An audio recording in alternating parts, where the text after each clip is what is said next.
Goeiemôre, baie welkom by vanoggend se Saamwees. Ek is so by 'n volgende gedeelte. Ons het gesels bietjie oor die ervaring oor hoe dit moes wees daardie Sondagmôre. En so gebeur iets baie spesiaal ook daardie Sondagaand. Daardie Sondagaand, ek maak my Bybel oop by Johannes 20, ek lees vanaf vers 19. Daardie Sondagaand was die disippels bymekaar. Hoewel die deure gesluit was, omdat hulle bang was vir die Jode, het Jesus gekom en tussen hulle gaan staan en vir hulle gesê, vrede vir julle.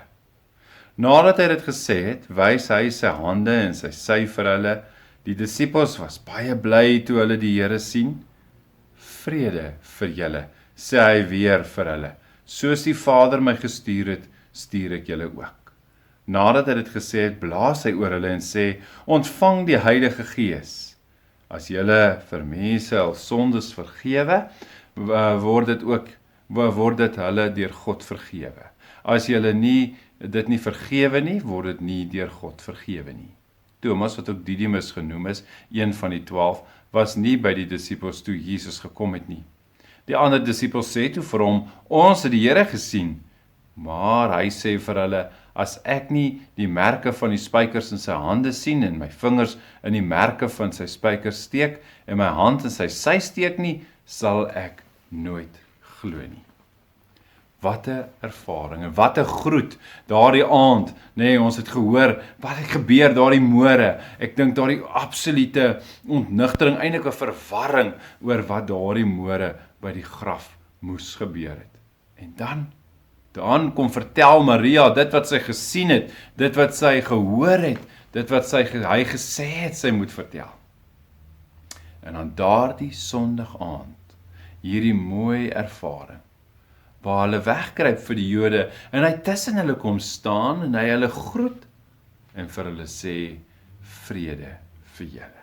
Ja, hierdie vredesgroet was nooit weer dieselfde nie. Dink aan Jesus se gesprek, Johannes 14, waar hy sê, vrede laat ek vir julle na, my vrede gee ek vir julle, wat anders te lyk as die wêreldse.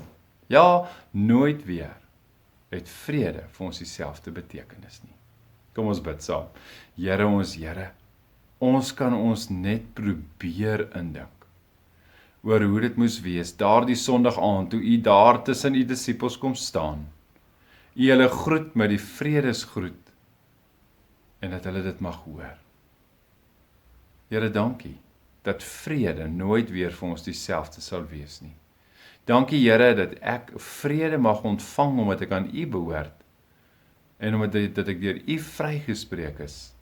Here, dat die dood oorwin is, dat ek ten spyte van alles hoop mag hê, omdat u vrede anders lyk as die wêreldse. Amen. Mag jy 'n mooi en geseënde dag hê, en vrede vir jou. Mooi bly.